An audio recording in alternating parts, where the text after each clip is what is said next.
ഇന്നത്തെ വീഡിയോയിൽ നമ്മൾ പപ്പായ കൊണ്ട് അലുവ ഉണ്ടാക്കാൻ പോകണം. അതിന് ഒരു പപ്പായ എടുത്ത് നമ്മൾ ചെത്തി കഷ്ണങ്ങളാക്കി കൊണ്ടുവന്നിട്ടുണ്ട്. ഇത് നമുക്കിനി ഒന്ന് അരച്ചെടുത്ത് കൊണ്ടുവരാം.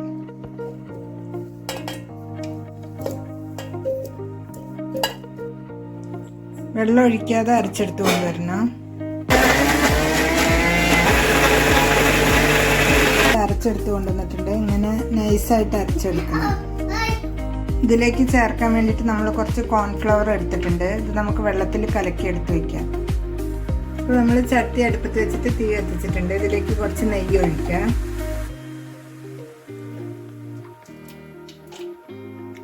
ഇതിലേക്ക് നമ്മൾ 10 കപ്പലണ്ടി പരിപ്പ് ഇടുന്നുണ്ട്.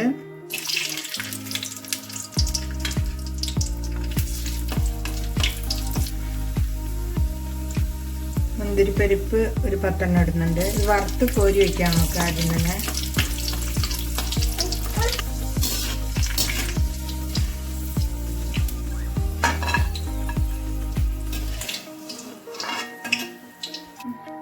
ഇതിൽ നെയ്യ് കുറവായതുകൊണ്ട് നമ്മൾ കുറച്ചും കൂടെ ഓയിൽ ചേർക്കുന്നുണ്ട്. വെളിച്ചെണ്ണയാണ് നമ്മളിവിടെ ചേർക്കുന്നത്.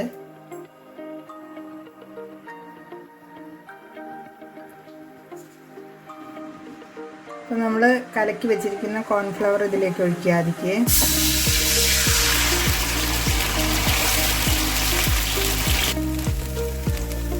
ഇതിലേക്ക് പഞ്ചസാര ചേർക്കുന്നുണ്ട്.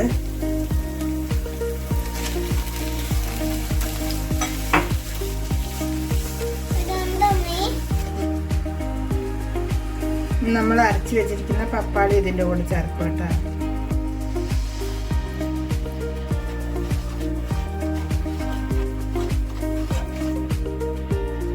ഇത് നല്ലപോലെ കട്ടിയാകുന്നത് വരെ നല്ലപോലെ ഇളക്കിക്കൊണ്ടിരിക്കുക. നമ്മൾ കുറച്ച് നേരം ഒരു 10 മിനിറ്റ് ഇളക്കണം. ഇപ്പം നമ്മുടെ പപ്പായൊക്കെ ഒരുമാതിരി കുറുകി വന്നിട്ടുണ്ട്. നമ്മളിതിലേക്ക് കുറച്ച് ഏലക്കാപ്പൊടി ചേർക്കാം.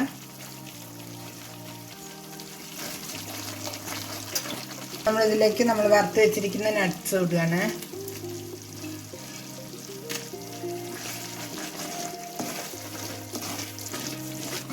ഇനി നമ്മൾ സ്റ്റൗ ഓഫ് ആക്കുകയാണ്. ഇനി കുറച്ച് നേരം നമുക്കിത് പ്ലേറ്റിൽ ഒഴിച്ച് തണുക്കാൻ വെക്കാം കേട്ടോ.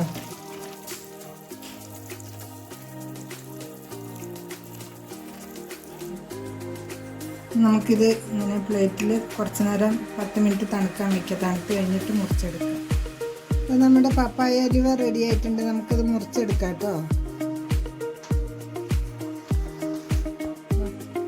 നമ്മുടെ പപ്പായ അലുവ റെഡി ആയിട്ടുണ്ട്. എല്ലാവരും ഇങ്ങനെ ഉണ്ടാക്കി നോക്കുക. തിരുനെൽവേലി അലുവ പോലെ ഉണ്ട്. നല്ല സ്മൂത്തായിട്ടുണ്ട്.